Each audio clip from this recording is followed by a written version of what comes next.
Daniel chapter 8. Daniel's vision of a ram and a goat. Verse 1.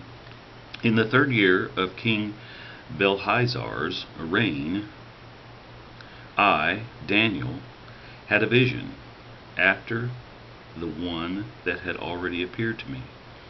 In my vision I saw myself in the citadel of Susa in the province of Elam. In the vision I was beside the Ual canal. I looked up, and there before me was a ram with 2 horns standing beside the canal, and the horns were long. One of the horns was longer than the other, but grew up later. I watched the ram as he charged toward the west, and the north, and the south. No animal could stand against him, and none could rescue from his power. He did as he pleased and became great. As I was thinking about this, suddenly a goat with a prominent horn between his eyes came up from the west, crossing the whole earth without touching the ground. He came toward the 2-horned ram I had seen standing beside the canal, and charged at him in great rage.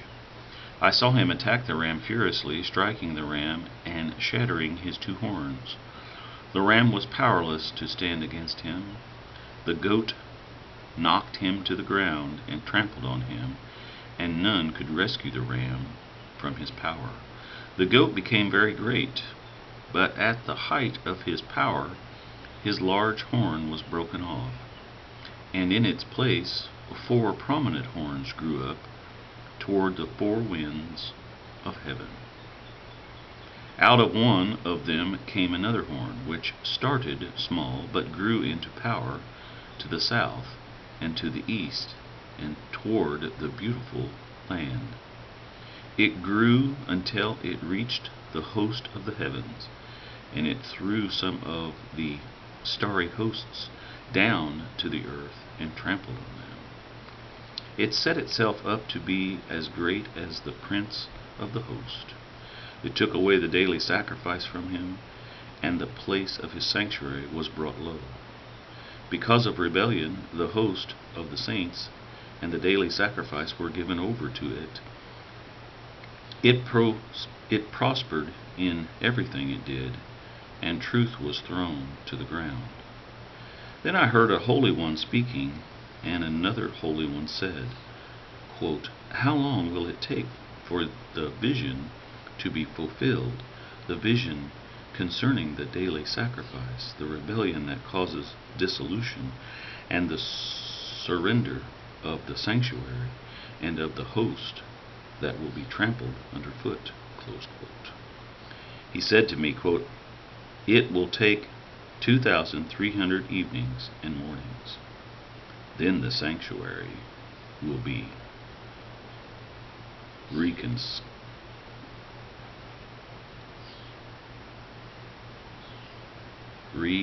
scattered.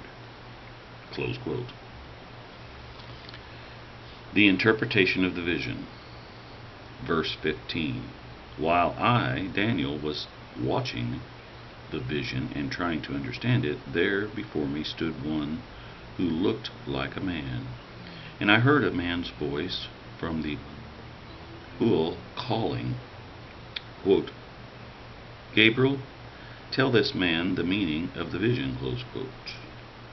As he came near the place where I was standing, I was terrified and fell prostrate.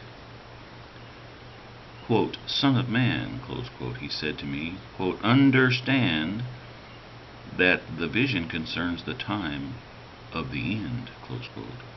While he was speaking to me, I was in a deep sleep, with my face to the ground. Then he touched me and raised me to my feet. He said, quote, I am going to tell you what will happen later in the time of wrath, because the vision concerns the appointed time of the end. The two-horned ram that you saw represents the two kings of Media and Persia. The shaggy goat is the king of Greece, and the large horn between his eyes is the first king. The four horns that replace the one that has broken off represent four kings that will emerge from his nation, but will not have the same power. Quote, in the later part of their reign, when rebels have become completely wicked, a stern-faced man, a master of intrigue, will arise. He will become very strong, but not by his own power. He will cause astounding devastation and will succeed in whatever he does. He will destroy the mighty men and the holy people. He will cause deceit to prosper, and he will consider himself superior. When they feel secure, he will destroy many and take his stand against the prince of princesses. Yet he will be destroyed, but not by human power. The vision of the evening and the morning that has been given to you is true, but seal up the vision, for it concerns the distant future. Close quote. I, Daniel, was exhausted and lay ill for several days. Then I got up and went about the king's business. I was appalled by the vision. It was beyond understanding.